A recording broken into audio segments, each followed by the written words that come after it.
He goes, you know, Albert should be here soon, and it was like, It's like a sitcom. Yeah. Albert is my Kramer.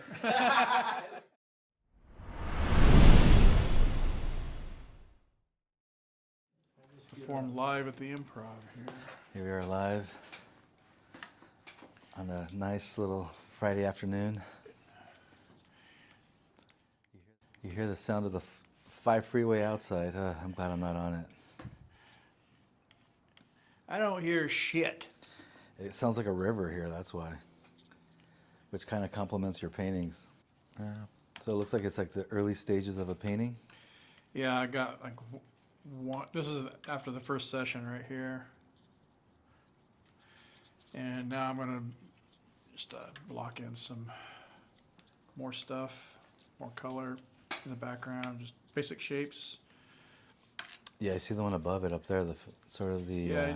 Yeah, I do those little smaller ones to kind of get a roadmap of what I'm going to do for the bigger painting. Work out like color palettes and stuff. That way I'm not doing so much guesswork in a big painting. My name is Albert Valdez. The second or the first? The first. Esquire. The first and probably the end of the line. But you know how many? You know. Don't count them out yet. Who knows? There might be some. Well, anyway. Who knows? No. But no, I am an artist myself. I'd like to say an oil painter and a longtime friend of The Gabe, show. of the show of Gabe Leonard and the show. And yeah, and I am a painter and I work for a museum and I surround myself around the creative culture of LA and also I moonlight as an artist where you know I get to be around artists such as Gabe and learn from Gabe. And as I sit here, Learn the mistakes to avoid. well, I mean, we've always talked about that. You know, I think a lot of people think that you know that the minute whatever you lay on a canvas right away, you're committed to it. And you know, I've noticed with your work, even though right now there's like an early stage of it and there's an outline of sort of the composition, how true to that do you stay with that, like with what you placed on there right now? I don't stay true to anything until it's finished, I guess. And part of that is like problem solving along the way, or what is it? Yeah, like right now, like I'm trying to figure out, like, so I mixed a couple of colors. There's a main palette colors I'm working with. I'm trying to decide which direction I want to go with it. Like that seems a little bit too greenish. So I'm just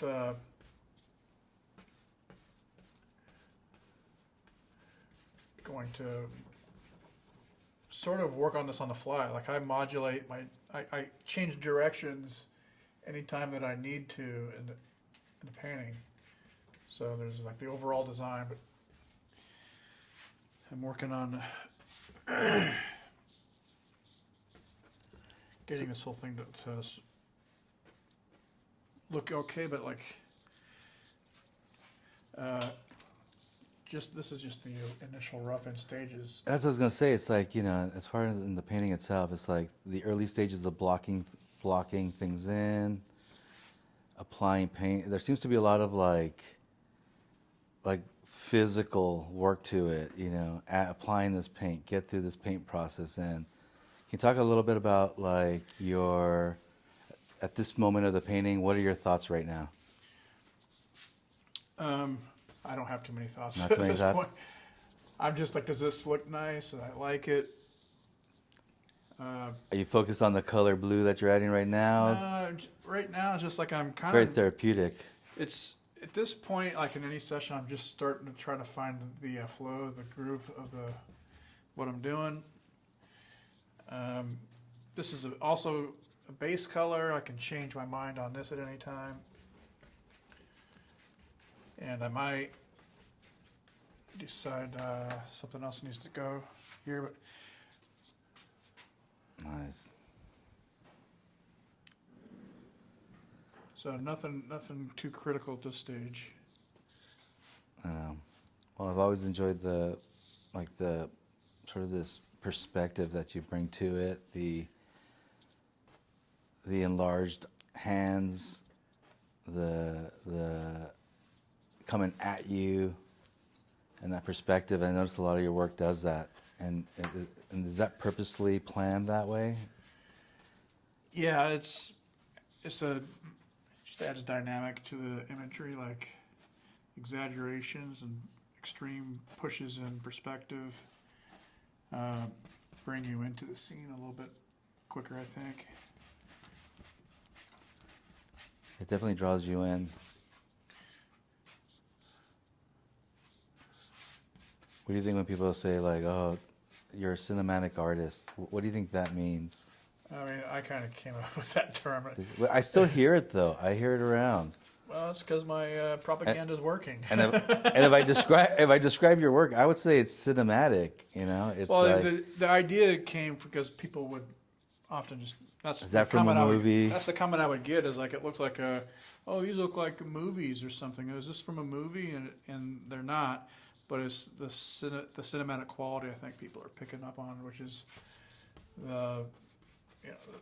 the way things are distorted look like camera distortions and cinematic distortions. And I think it's the lay person's, the non-artist's way of saying, "Wow, that perspective looks cool." Well, it looks familiar to them enough that they think they've seen it before, but they haven't.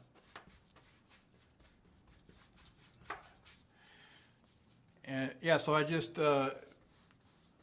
since that was a common comment that I would get, I just kind of use that as a way of describing the work. Because often people are looking for a way to describe what you're doing with some sort of words, right? Yeah. I'm always curious, what And so why not just use the words that people use to describe your work? describe it back. That's what the Impressionists did. Critic on one of their exhibitions of salons basically said this is an impression of art, kind of as a sort of backhanded compliment. Oh yeah. And they're like, "Oh, all right, impressions." Boom, Yeah. You throw it back at them. But no, this is cool. Well, I'm always a big fan of your colors. What colors are you using right now? Like what two I'm paints? using a viridian hue and a dioxine purple.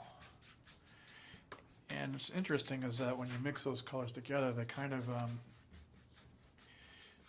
neutralize. They turn into a grayish, bluish. Like it's, because the purple's got a violet in it, and that leads towards red, and then that neutralizes or brings to more of a neutral tone the greens. It cancels out the green a bit and towards gray. And so you can get a lot. You can see I go from this violet, these blue, greens, and grays. They all look really nice together. These two colors just mix so many different ways. It looks nice. And it creates this like atmosphere where like the characters are living in this atmosphere. I don't know. It just Yeah, and then right now this atmosphere is you got too much. Like this barrel's got to be straight. Oh, got it. So give it some Viagra. It'll. I'm fresh out. Did you have any models for this image? Yeah, this is a model setup I did like in 2019. I like it. So a real couple. Yeah.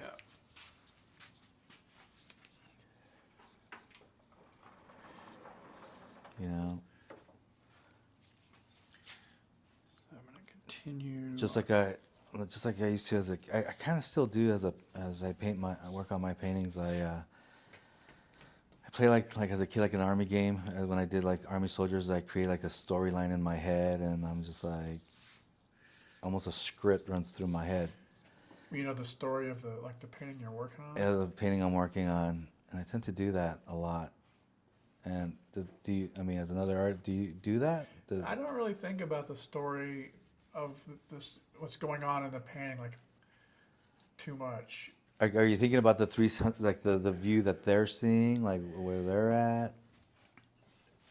No, I'm thinking about maybe their state of mind, which is what helps it inform what I'm doing with the posing. Because it shows like in the expressions that you give them, like even if they're in like shadow, you still feel the.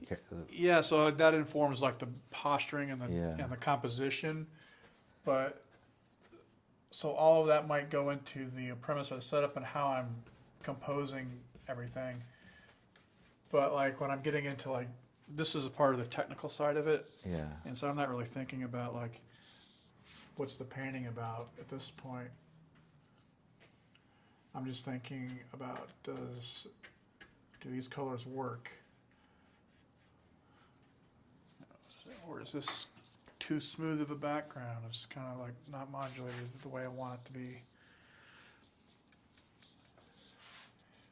But it's also the stage where it's important not to get caught up in like any sort of like details, because all this can be changed. Agree. Oh my gosh, when I have students and they've just started painting and they're working details on an eye, and you haven't even done the nose yet, it's like wow. Yeah.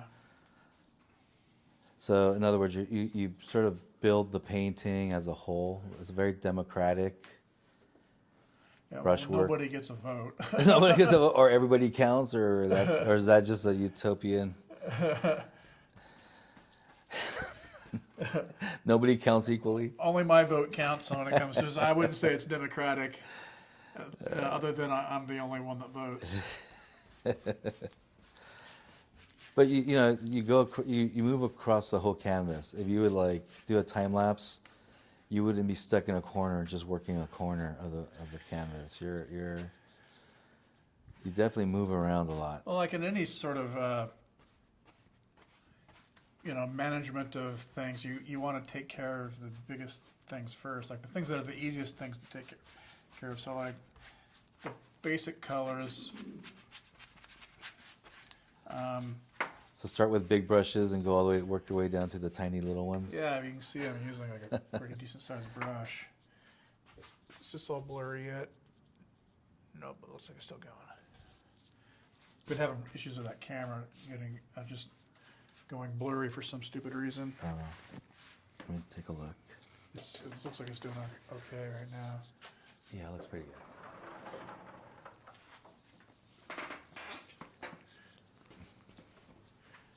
Nice.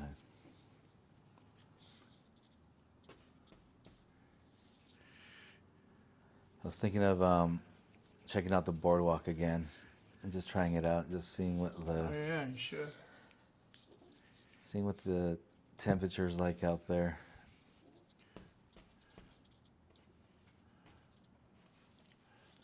Last times I've been out there, there's still been people finding. There's still like when I was there, it was like started getting really difficult for space. People were fighting over. I mean, when you were there, that was I think the peak days of the boardwalk. I always got the sense that I had missed the peak when I was there. I used to hang out there in the early '90s, and it was just shadier in the '90s. Like it was like like there were people vending. But I think the late '90s, early 2000s, it was just a lot of really good art. Before it was like art on junk, art on objects, found objects. Yeah, I remember there being some pretty good artists out there when I was out. And then when you were there, it was like the peak where I remember like it was like a lot of top artists. I heard an artist from there was featured on Fresh Prince of Bel-Air. Made the big time. Made the big time. Above the mantle in their fireplace.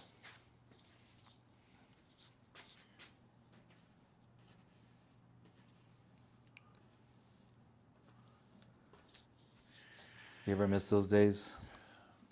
I know it's a lot of work, but like sometimes I miss the simplicity of it. You know, it was just like I showed up on the weekend. There was no social media, and I sold whatever I could sell of my art while I was there, and then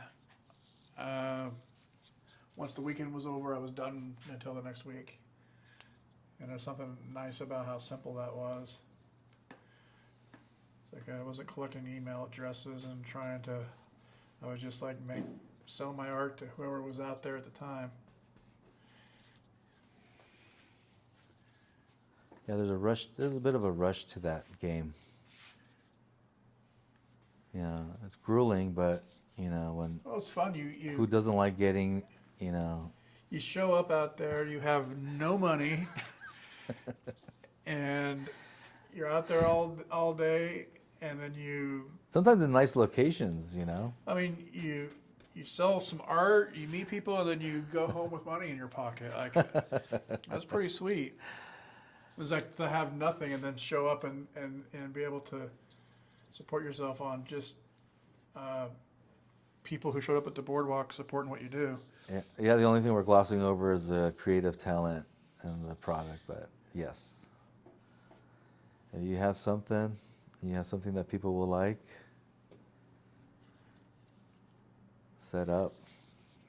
I mean, it's also cool getting like instant accolades, and who doesn't like being told, "Can I have your autograph?" Well,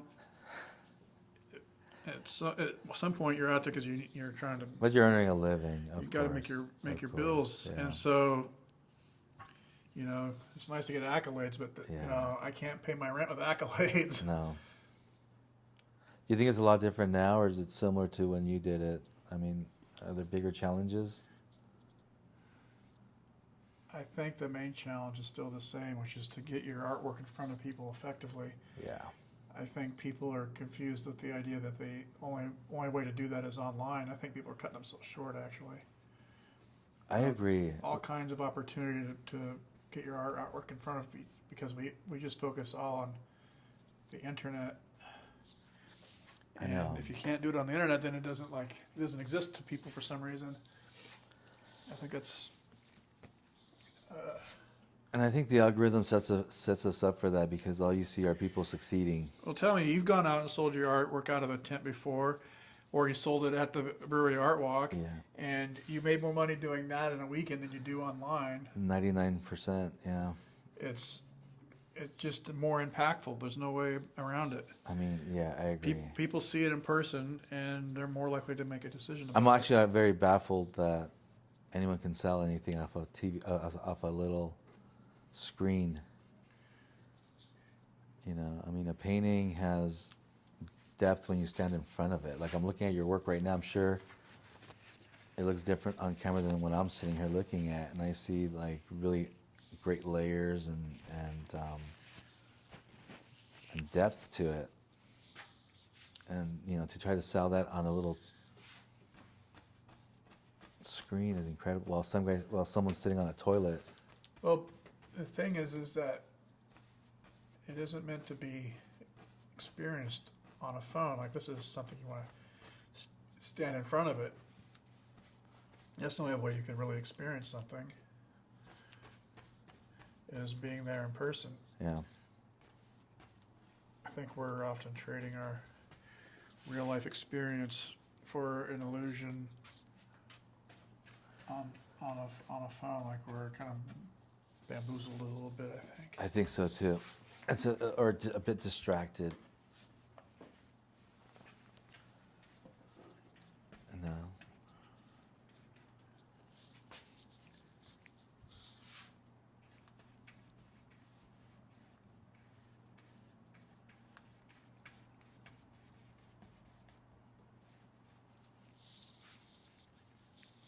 Yeah, even with just the filling in the around, it's just already popping.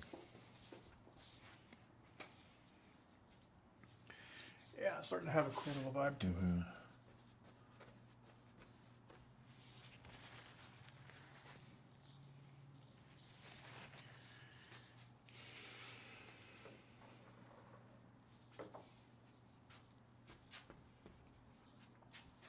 And the what happens with the little canvas that you did up there?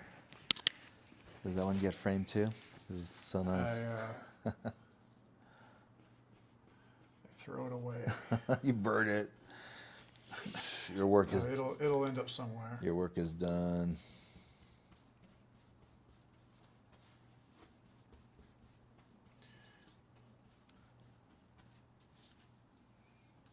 When I look at these characters, I'm like, they're defending their cow herd from poachers, from bad folks.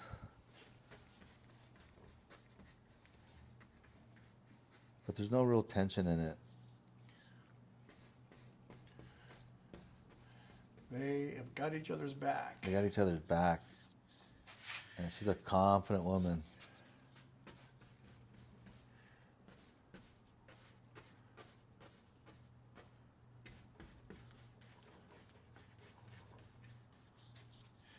Yeah, that's starting to look like it's going in the right direction. Yeah, it is.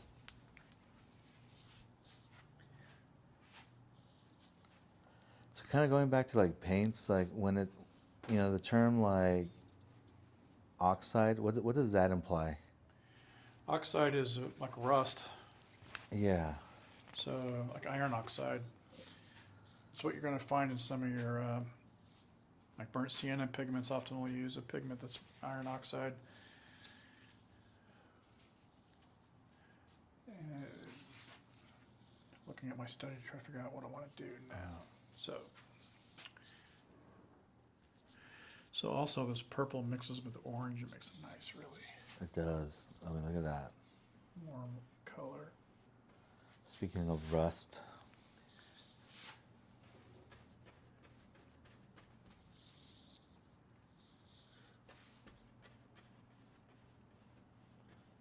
What mediums do you use? In this right now, I'm just using some linseed oil. Man, okay. Try to avoid too much mediums. I used to use, I still will use some liquid, which is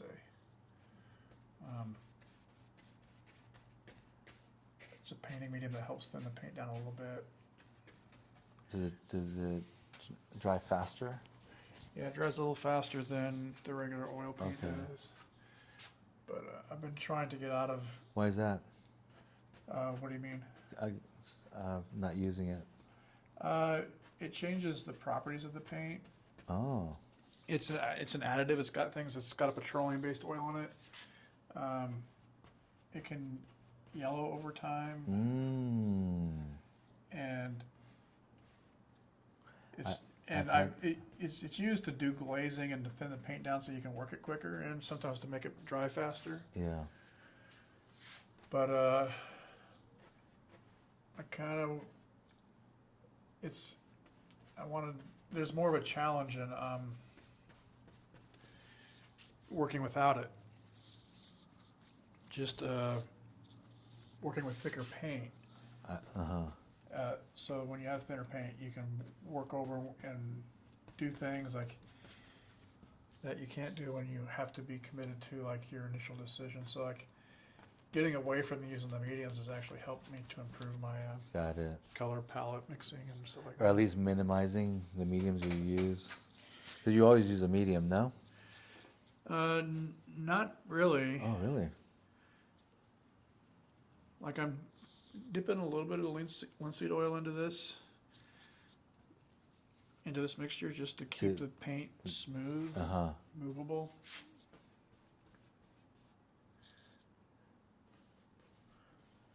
You don't douse it in it. And No, I want to keep the paint as true to its original mixtures as I can. I did not know that. I mean, I douse it with linseed oil, and it's just. Well, what you're doing is you're thinning down the paint, and you're not getting as much coverage, which is a way that it's techniques to, it's good for certain techniques. Sure. Yes.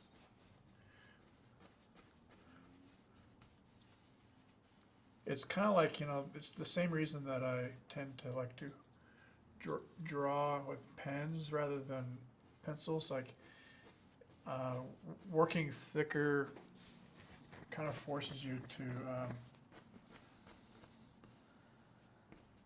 be more sure of what you're doing. Like selective on the information you, Well, you don't have as much room to second guess yourself. And, or get caught up in detail. You kind of give. yeah.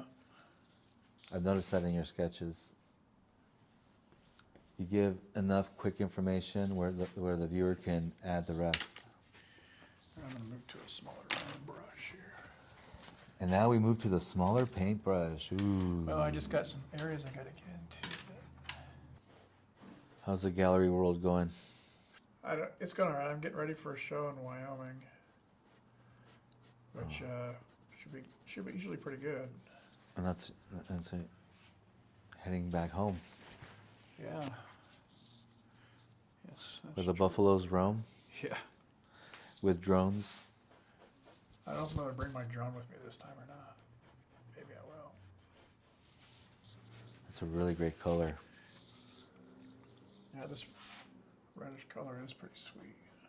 I'm digging it. Is that mixed? Is that blended or is it its own? No, this is just cadmium orange in with this background color mixture. Wow.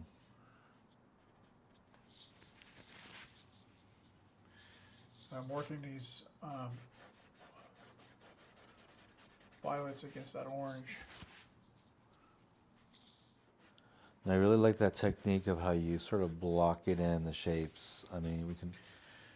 I'm staring at their clothes, and once again, just like your sketches, there's information for me to fill in, but it's great how you're not committed to it, but you have your outline of it.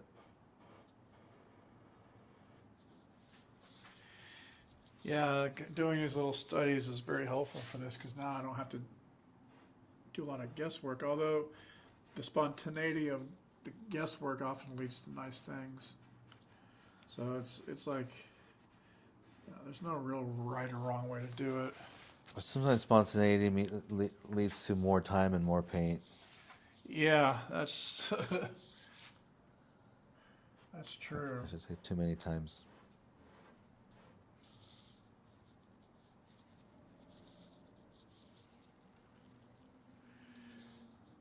Was this ever a drawing? I did some little sketches, like pen and ink sketches, Yeah. to kind of get a feel for it, but I mean, nothing real elaborate. No.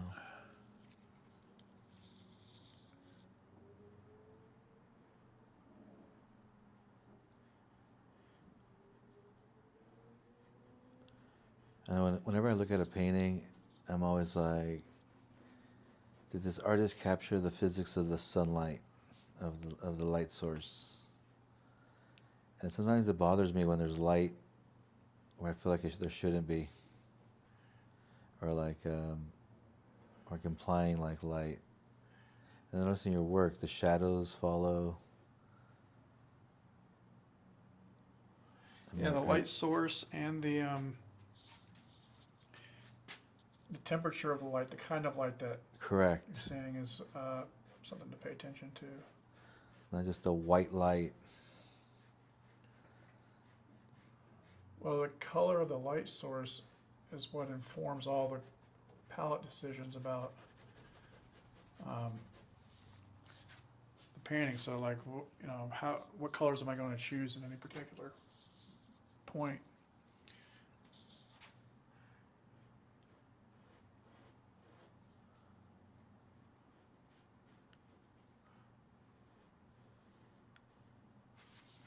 Yeah. It's starting to look kind of cool. Yep. I think this is gonna be a good one. Yeah. You got couples on there. It's Valentine's season. Oh yeah, happy Valentine's Days.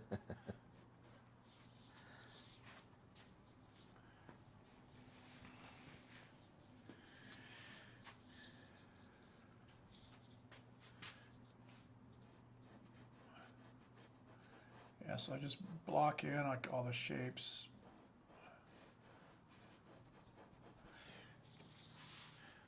I find like the quicker I work, Sometimes you make really good decisions that are quick, or if you spend a lot of time trying to control and overthink what you're doing, it gets too contrived. Like, You said it there, overthink. I try not to. I'm good at that. But I do work with students who overthink their work, their application of the paint, and they don't get it done. I can't help it, Albert. Nope. It's just like I'm like, don't think about it, just do it. Albert's like, don't think, just do. Seriously.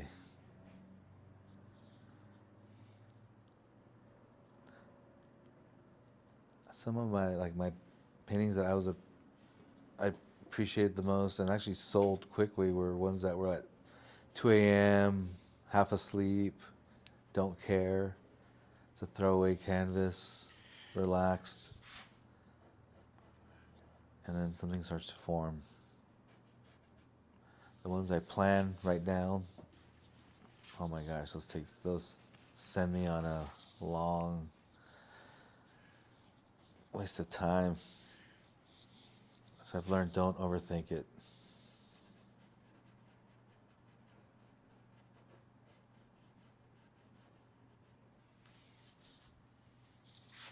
But then I look at your work and it looks complicated. What's the secret, Gabe? You have to join my Patreon to find that out. For $1.99.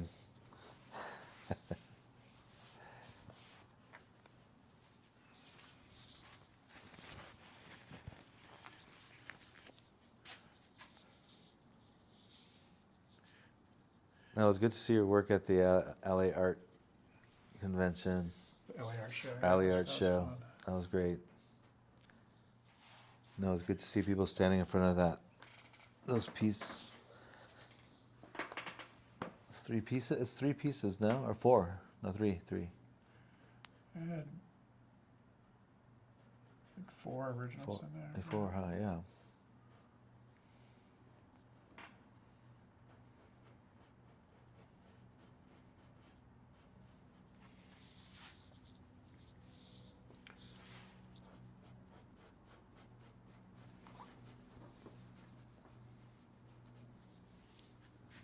What color are you working with right now? Oh, This is more of the cadmium orange.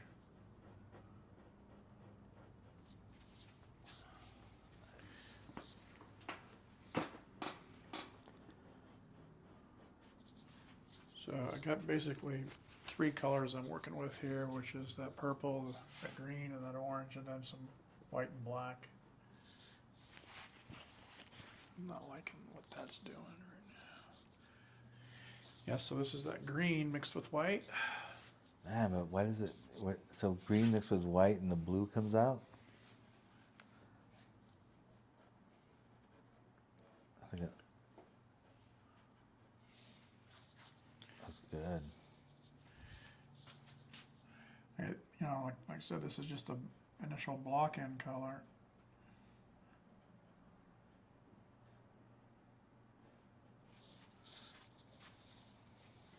I'm telling you, once I understood your process of blocking, it changed a lot for me because, the old way is drawing this out.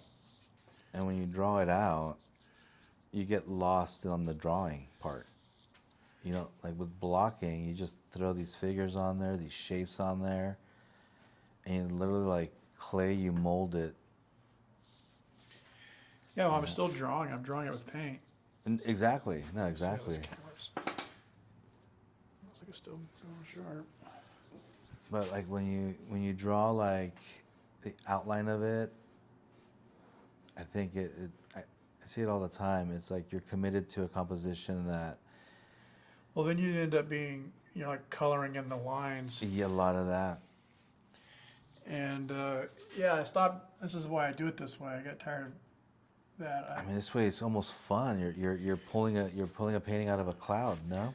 You know what happened was I would come up with these sketchbook ideas, and then I'd go set up the photo reference and the models and do a really careful detailed drawing and then transfer the drawing and go through all that process. And then I would get a painting done and it looked pretty cool, but then I'd go back and look at my sketch and my sketch had this energy.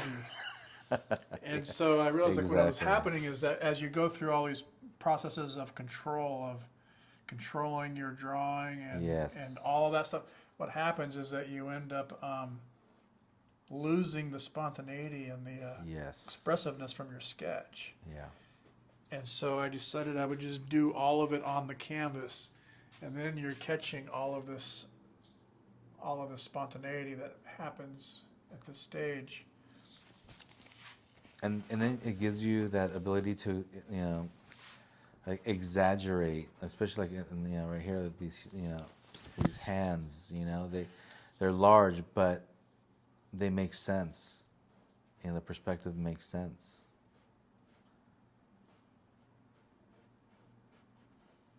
I can't tell you how many paintings I see, you know, where they always say the hands are the hardest things to draw, but like, you know, paint. Well, they have a very defined structure, right? Yeah. And they're complicated. There's lots of bones, but once you kind of understand how the mechanics of hands work, there's certain design elements to it, they become much easier to draw.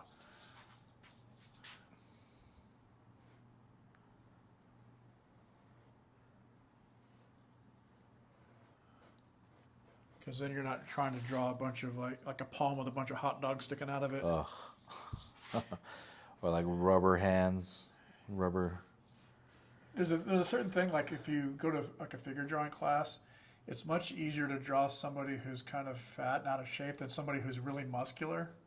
Because when you have a model like that, you get caught up in the musculature, and you're all you spend all your time drawing all these fucking bumps and shit. That makes sense. But And so yeah, so it's. In reality, you have to learn like. So the same thing with the hands, like there's so many things that you're trying to draw and make a notation of, when not all of it is. You know, you need to learn how to simplify these complicated things. But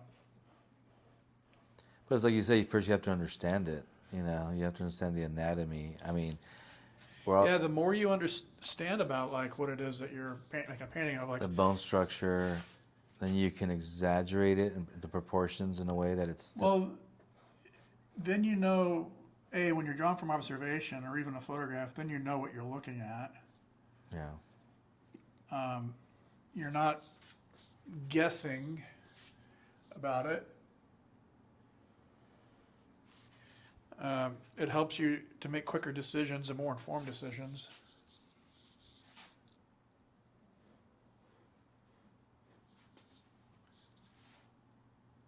True.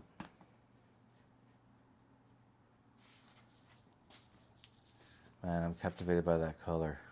That's nice. It is looking pretty sweet. Mm-hmm.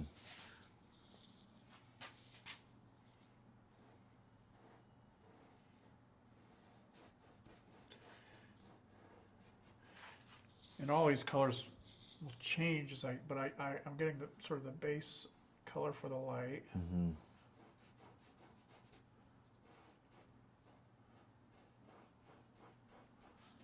Blocking in the shapes, just really basic stuff right here. And I mean, gosh, when you first went to the boardwalk was what, 99, 2001?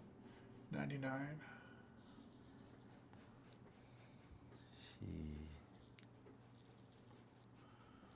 Yeah, it's a different time. It's a different time. Long time ago. It doesn't feel like it's a long time ago, but it feels like it was yesterday. It's funny how time works, isn't it? It really is. I read that the reason why time seems to be going faster as you get older is your brain takes in less information. So so there's longer gaps, quicker gaps. Whereas a kid, you're absorbing every little information you see, everything. And so that seems to long the day. It's also like relativity. You don't have an experience of time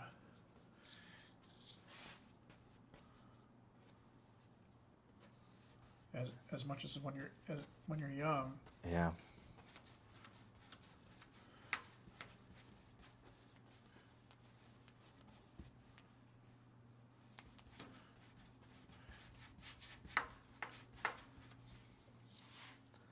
I look at time lapses of plants and trees.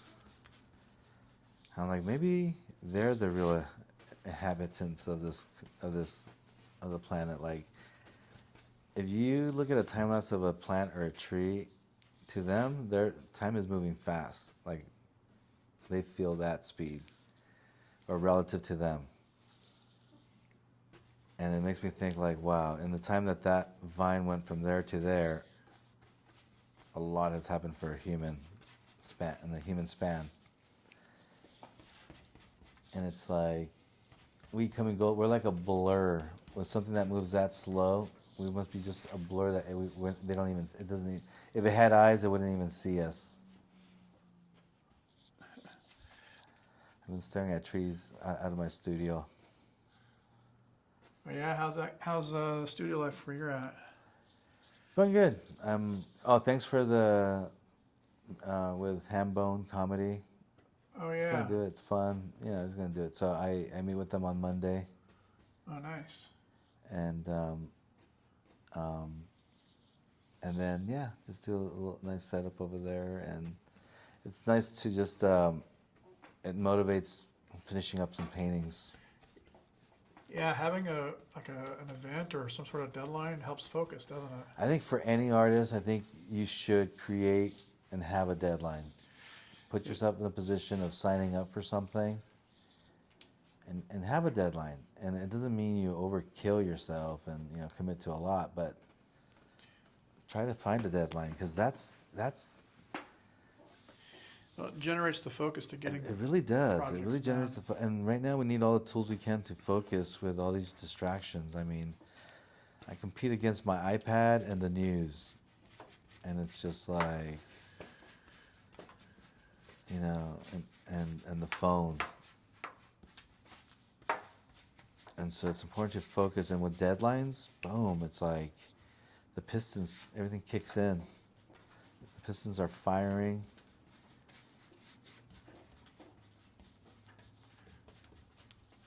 You tend to give yourself deadlines. I mean, I think you having, since 1999 working for yourself, you've been really good. Well, the deadlines really started when I started going to shows and events, because then you got to go somewhere, set up, and like showing up at the boardwalk wasn't really a deadline. It was there every weekend, and the way to do that was just to show up. So you didn't really require too much of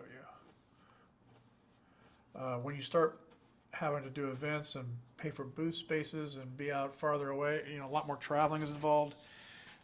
You have a little bit more at stake. Yeah. So you want to create deadline, not just like a deadline. Like, I gotta finish. It's like setting your alarm when you don't have to wake up in the Doesn't morning. work. Does You'll not just work. keep hitting snooze. It does not work. So you got to have something at stake. Like if Yeah. you're not up and you're there, then you've lost a bunch of money, or Yes. you've soured a relationship, or so you have to be obligated to something. Obligated. And so that's the whole purpose of like doing these events. Like if I didn't have events, like I could just spend forever on a painting, and you can tend to just never get anything done because there's nothing obligating you to do it. I mean, finish. And, so if you're a hobbyist there's nothing wrong with that. Correct. Yes. If it's just a hobby, I mean, I don't mean that like in a pejorative way, like just a hobby, but if you don't have anything at stake, you don't need that kind of pressure, then that's fine. But if you're in a position where you've got a bunch of unfinished projects and you never get anything done, and you want to get out of that sort of situation, you got to obligate yourself to something else, to someone else. Yeah. I mean, you don't have, but that's the way I solve that problem, because you don't have to do that. But see, I think that also conditioned you so that when you no longer had that that deadline, you still kind of committed yourself to it. I mean, working for yourself and being an independent artist, and Look, man, it's a job. it's a job. It's you have to show up. You have to. Banker's hours. Look, I sold my art somewhere every weekend for years. I was out there in the street doing it, and so you have to do it. It's there's no like easy way about it. And this is gonna be cool. I love these colors, man. I know, these colors are really nice.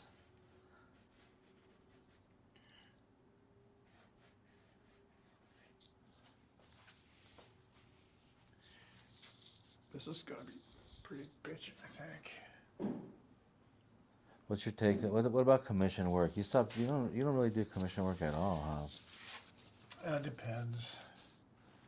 I generally don't. What's the biggest depends? Like the money?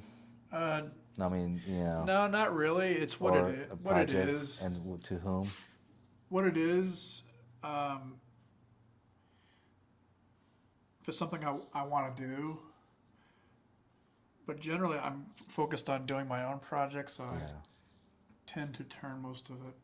I just tend to say I don't do I was commission. gonna say, I'm sure you get requests. I just had one for a John Wayne portrait. Like and that, like for example, for a John Wayne. Like, I mean, you could do a John Wayne, you would kill it. I've and done a a John John Wayne. Wayne. I've done a John Wayne. You could turn this into a John Wayne. I've done a John Wayne But portrait you- before, but that's something I would be interested in doing. So Correct. I was open to it, but so far it doesn't look like we're on the same page with the price.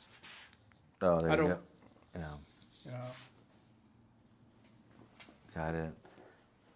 I just find it's very risky doing commission work unless you have your guidelines set right and correctly. Because nothing worse than midway through work and getting them giving, the client giving you input. yeah, I had a whole sort of protocol for accepting commissions. I think a lot of times, a lot of artists might approach commissions that like, it's the nice thing about it is that it's a guaranteed sale. You're doing a painting, it's sold, so you don't have to worry about that. But I like to sell the work without having to worry about it pleasing a client. So just selling the work on the merits of the work. That's what I like to do. Yeah. Um, Agreed. I mean, and so because a lot of artists will accept commissions as sort of a, like it's a job basically, is that people who commission tend to treat it like an employee in like, a manufacturing process where they're hiring you to make something for their on spec, or for, whatever they're, and I found that whenever I do work like that, where I'm doing it as a,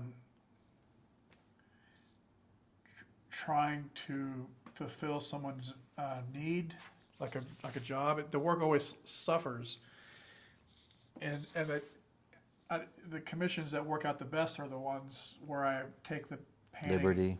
Well, it's like, that's why I would prefer, I got to be interested in it. Yes. Like, I got to be able to make it my own. I found this early on with doing commercial jobs, like illustration and stuff. Yeah. Was that my portfolio pieces would always look really cool, but then like if I got like an illustration job, it would always be kind of lackluster, and that was because I was making it too specific to the client, Yes. or not to the project, like it was. Yeah.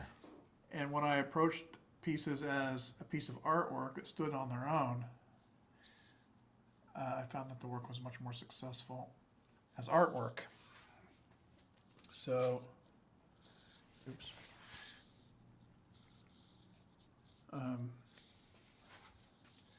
That's, yeah, so I tend to want to approach those pieces that way, not because of like some being some prima donna about how things have to work. No, yeah. But I want to do the best work that I can do, and when I don't have people, you know, like, what are you gonna do with this part? It's like you start showing them stuff as you're working on it. They start getting nervous because Is it going to be that yellow? Is that yellow going to be there? Yeah. So what I eventually came to is I would just they would get an initial sketch for the composition and whatnot, and once that was approved, the next thing I saw was a finished painting, basically. And that's nerve-wracking for people from a collector point of view, because you know they're laying out a decent amount of money and they don't know what they're going to get. And I think people they want some sort of surety that they're going to spend this money and they're going to be happy with the results. And the same side, you don't want to give something to somebody that they're not happy with. And so I set up the parameters of commissions in such a way that it ensures that that everybody's getting what they want out of it. Like, do you provide redos? No. Okay. No, good. Yeah. If I've heard of artists that are like, I do two redos. If I have to do two redos, it costs. Oh, you mean revisions? Oh, revisions, not redos. Yeah, sorry. within reason. You know, if there's something that's in the paint. So usually what I do is like I'll have a sort of must-haves and must-not-haves in a piece. Like, you know, I had a couple that wanted a commission for a like a bank robbery scene, like John Dillinger stuff. You know, like, it's like, but we don't want to have any blood in it. You know, like if somebody's getting shot or something like it. And that was an example of like a must-have and must-not-have. Sure. And so there was that. You know, like, and we want this car in it. We want. You know, a few things that might, whatever it might be that they're looking for. All right. I mean, that can kind of help sometimes. And then there's a, like, you know, in the general premise, you know, they're coming to me with a premise of, and generally I have to be into the premise before we go too far into anything. But yeah. But sometimes you get to a painting and then there's something about it that is bothering them, and you know, if it's within reason, like if they want a huge structural, like, can you move this thing all the way over here? Like, no, I'm not repainting the painting. You know, that sort of stuff should be resolved in the sketch stage. You know, this is the composition. It may vary a bit as I move to the painting. As you can see, they're not exactly the same, but you can see where. But it's a good referencing back. As a good reference back and forth, but no, I see that. I mean, the sketch I have somewhere, you can see that it doesn't vary that broadly from the original sketch. Yeah.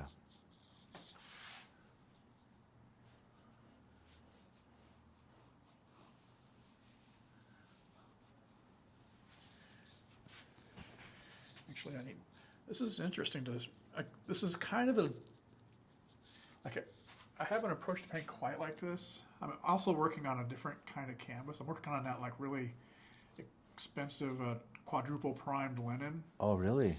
And it is smooth as butter to work on. Really, no real teeth. It's very smooth as butter. If like you want to do like glazing and blending, this is like the best paint or the best canvas to work with. Well, it's holding the paint very well. It's off your brush. I mean, the application of it. You like it? Yeah, I really like it. And it's funny because I've been doing a lot of palette knife stuff lately, which is exactly the opposite of this. And I've kind of determined that this canvas is probably not the appropriate kind of surface for palette knife work. I mean, you can do it, but it's kind of wasted because there's not a lot of tooth on it. Yeah. to the. I mean, you'll basically like Well, you can do push really a- buttery palette knife work with yeah. it. It's actually really nice for like the things that I've done the palette knife work on with this. But it's a dream for doing portrait work or doing like smooth layered paint, Okay. fine blending, all Yeah. that kind of stuff. You said quadruple. Yeah, this is from you know Raymar. I don't. It's a company that makes canvases and different things. It's one of their canvases, Okay. and I really like the linen texture, and so I've been experimenting with some of their materials for canvas and stuff. And so, like the canvas material itself, like the linen and the quality of it, that makes a difference on the painting. Oh yeah, it's just like if you ever got a really expensive brush Yeah. and you play with that, you Yeah. see why it's Oh expensive. yeah. I've had that It's- experience. if you try this kind of stuff, you'll see why. Really. Yeah, it is. All right, I'm gonna buy a small canvas and sample. Try it. Yeah, you can get panels from them. Okay. I got an extra scrap. I'll lend you a scrap of canvas if you want. I'll see. Because that's awesome. I didn't realize that. I've worked with a lot of crappy canvas.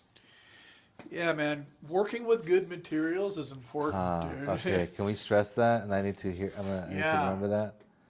Don't shy away on quality materials. Okay, not And just. tools. Like It goes a long way, huh? if you can afford the Yeah. nicer ones, I can't. doesn't yeah. mean all the expensive stuff is the best. No, but But don't treat yourself to a $60 brush. correct, and you'll see the difference. And I have some expensive brushes. I'm like, wow, and I have a lot of not so incredible brushes, not so nice.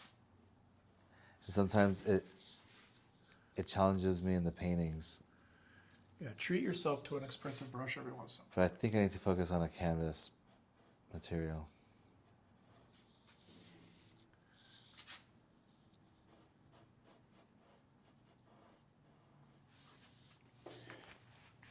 Actually, I do not like that.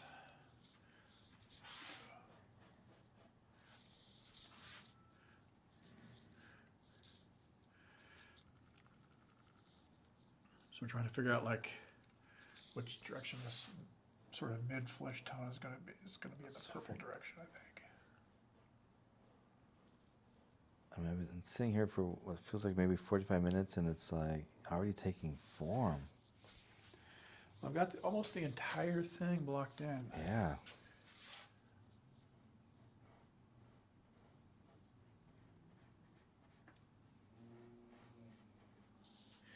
And with her very, very simple colors too. That's what's fun about it. It's like you find the key. Like I spent a lot of time figuring out the color structure of the painting.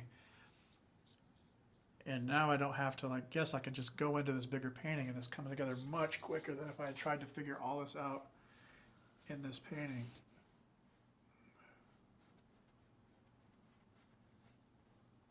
Wow.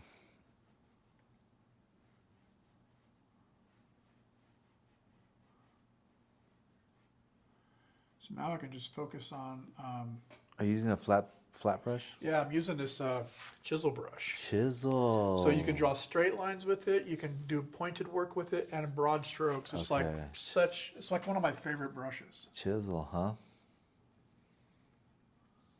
Yeah, I can see where you can get that point. And some You can nice- you can do a very varied brush stroke with one stroke. You can go a straight line, and then it's like a calligraphy brush. Sure, yeah, it's completely like a calligraphy brush. I like that. I'm gonna have to get one of those. Yeah, dude, you're gonna like Yeah. that. To me, the flat brush, I love it, but it has its limits.